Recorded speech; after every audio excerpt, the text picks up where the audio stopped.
I'm here to spread a little more insight as to who I am and what I do. I thought I'd kind of take us back in time and start with my military career. One thing I find interesting is ancestors, like, we don't really know what they did. So for example, like, I don't know, grandparents in World War II or great-grandparents in World War II, what did they do in the war? Were they actually in the war, or are they just BSing? So the next couple videos I'm going to create is kind of like my journey in the military to where I am now. I'm going to start out from basic training, go to battle school, because I was in the infantry for a bit, not for a long time, but for a bit, and then eventually go to being an imagery technician. Love it, love my career. So let's rewind time back to 2007. As I'm speaking here now, this is May 2025, so 18 years ago. Almost 18, well, yeah, 18 years ago. So the year's 2007. Amelia, I believe, was 2 or 3. Well, 3. She was born in 2004, so math.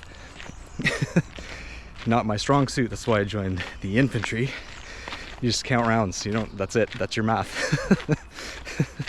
Anyway, so rewind to 2007. I worked at a call center that did surveys. We called across, you know, the US mostly, and then Canada. I eventually worked my way off the phones and went into scheduling coordinator, so that was my first salary job, which was great. No more by the hour, you just get paid for salary. I was considering joining for a while. Even in 2005, I went into the recruiting office and I did what they call a CFAT test. I don't know if they have it anymore, but it's basically an aptitude test with math, English, all like 4 different things that you test on. And then they take you and they place you in the best trade, so to speak. So for example, because I suck at math, I wouldn't be good in the artillery. So in 2007, I was working at the call center, and one day we got called into an emergency meeting, and the first thing that crossed my mind was, oh shit, we are being shut down, I'm losing my job. Wasn't far from that. What actually happened was they were closing the Edmonton office, and all those people were losing their job within the month. What that meant for our office was more work, because we were taking over all the Edmonton work. So we were going to thrive. Called bullshit on that. I said, if it can happen there, it can happen here. So that's when I seriously went for the military. I changed my tune from artillery reservist to infantry reservist. So I was kind of gunning for infantry reservists. I was looking at the Cameron Highlanders in Ottawa, joining their ranks. And Amanda at the time said, well, why would you go reservist? Why would you work 2 jobs? Go full-time, work 1 job. Better benefits. And I'm like, yeah, that makes sense. So that's what I did. I went in the recruiting office, walked in there, and I said, I want to go infantry. The recruiter looked at me. She tried to talk me out of going infantry, which I thought was funny. She brought me over to this board that was all set up with all different trades on it, and she said, well, I think you'd be good in one of these tech trades. We have airframes mechanic, we have all this stuff. And I told her, nope, I want to go infantry. So she kind of looked at me kind of weirdly, because I don't think anybody really says that. Now, I'd just like to point out, at this point in time, I did do my research and I knew exactly what I was getting myself into. So it's not like I just wanted to go in and kill people. That's not the thing. Nor did I go in thinking, oh, I like camping, I want to go infantry. No, I did my full research. I've studied military history basically my life. I had a pretty good idea of what the infantry did. They do a lot of this. Especially at 3RCR, the light infantry. Light infantry. Oh, there's some rabbits. Hi, bunny. How close are you gonna let me get? Not too much. Hey? Hey, it's okay. The bunny's actually closer than it looks on camera because I'm shooting at wide angle. There's another bunny down there. I don't know if you can see it. It's kind of hopping away there. Anyway, passed the CFAT. Well, got into my trade. I'm assuming I passed because I wrote it with a bunch of different people, some of which I did basic training with, so I met them right away. They were great people. So I'm working back at the call center, and I've told everyone, you know, I've applied for the military, going infantry, 30 years old at the time. Came down to my boss saying, well, you haven't put in your resignation notice. And I'm not one to abandon jobs. I don't do that. I give 2 weeks at the minimum. I'll give a month if I can. So it was coming down. I said, okay, cool. I'll give my 1 month, I'll give a month's notice and I'll vacate my position, not knowing when I'm actually leaving or if I was, because now, you know, anxiety starts kicking in. Did they actually hire me? Did all this actually happen? Shit.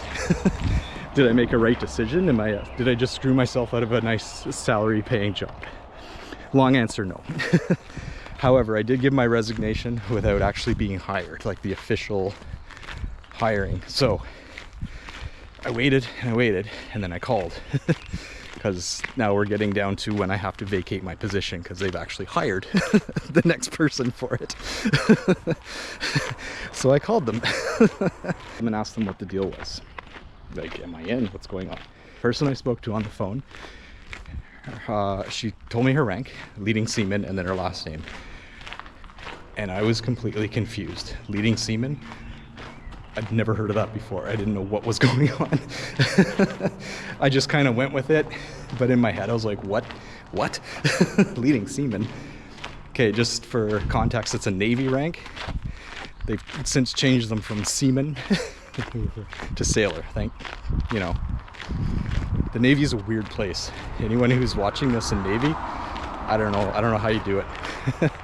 Anyway, so long story short, they gave me my swearing date, my basic training date. Everything was cool. It all kind of fell into place, even though I was kind of nervous about quitting my job before I actually had another job. All good. So August 7th rolls around. I go down, I get sworn in right at the recruiting center in Ottawa where I started. I'm there with most of the people I did the CFAT with and that I had already struck up conversations with. Super cool. So the person that swore me in was General Natinchuk. He became the CDS, I think 2 or 3 years after this. Great dude. Amazing general. I was super honored to be sworn in by him. Didn't really realize it at the time, again, being civilian. Didn't know the significance. Like, yeah, cool, there's a general swearing me in. Mispronounced my name, it's all good. I corrected him. He laughed, thank God. Again, didn't really realize at the time fully. But he was swearing in his daughter. So his daughter was being sworn in as well. And I had the pleasure of doing basic training with her, which was great. She was a great troop. She went Navy.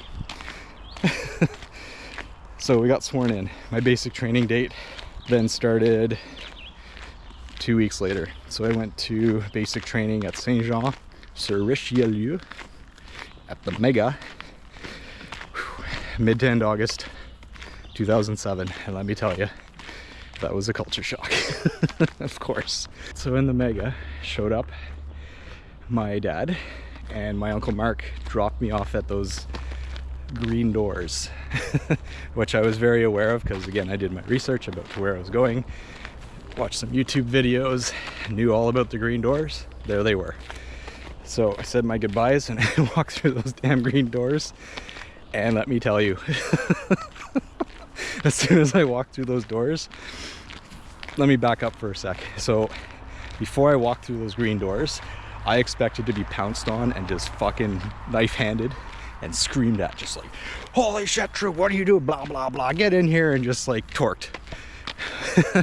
As we call it in the infantry, belt fed cock. It wasn't. I walked in there and it was dead quiet. There were people around, lots of people around, dead quiet. No sounds, no nothing. You could hear the humming of the air conditioning. There were students marching up and down the hall in dead silence. You could barely even hear their boots. So I was like, oh, okay. So right in the green doors, there's a front desk. Nervous as hell. there was a duty private or corporal, whatever, sitting at the front desk, asked if they could help me. I said, I'm here for basic training. I said, cool, follow me. So I had my stuff and I walked down the hall a couple doors, still kind of creeped out. And I walked into a classroom, like an auditorium classroom. And there was Sergeant, I don't remember, Sergeant somebody, big dude, sergeant rank. And I thought to myself, okay, this is it. I'm ready. This is where he's just gonna lay into me. He's gonna yell at me. I'm gonna have to run around, who knows. So I'm expecting this. The big sergeant walks up, smiles, hey, welcome. Welcome to the Mega, welcome to basic training. Just keep your stuff here.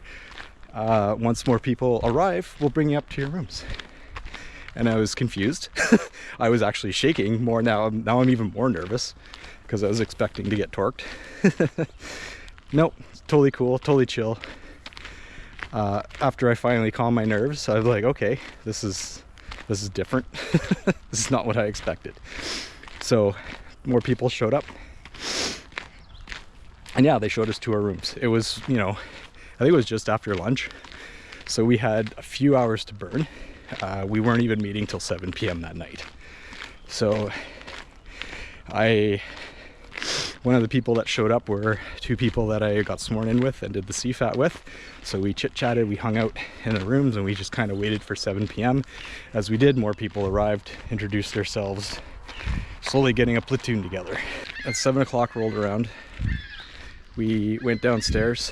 There were all our staff in there, so not just that sergeant, who actually wasn't my staff. Anyways, we got to meet our staff, and we sat in this auditorium, looked around, and we got the rundown of what's going on. One thing I found interesting was you'll shave every morning. What? Shave? Cool. I'm not foreign. Well, I'm foreign to shaving now, but at the time I shaved, you know, once every few days, whatever. But every morning, who does that? Apparently the army did. They don't anymore. So yeah, had to shave every morning, shine our boots, do all that stuff. We didn't get our kit yet, so we're still in civilians. Cool. Once everything was good to go, off we went. We went to bed. Reveille, I don't remember. We woke up early, and that's when they taught us how to form up and march. So we were in civilians. So interesting to note. We didn't get our combat gear. I think we were the last platoon to get it on Friday afternoon. All of our kit, all of our gear. Actually, it was Friday morning, I don't know. So we went to supply, drew all our stuff, and we were told, we were, you know, cocked. We had to get it upstairs in like 5 seconds, whatever. We did all that stuff. So I think it was after lunch. After lunch, we got dressed. We were in combats. We felt now like, hey, we're actually in the army a week later after getting here.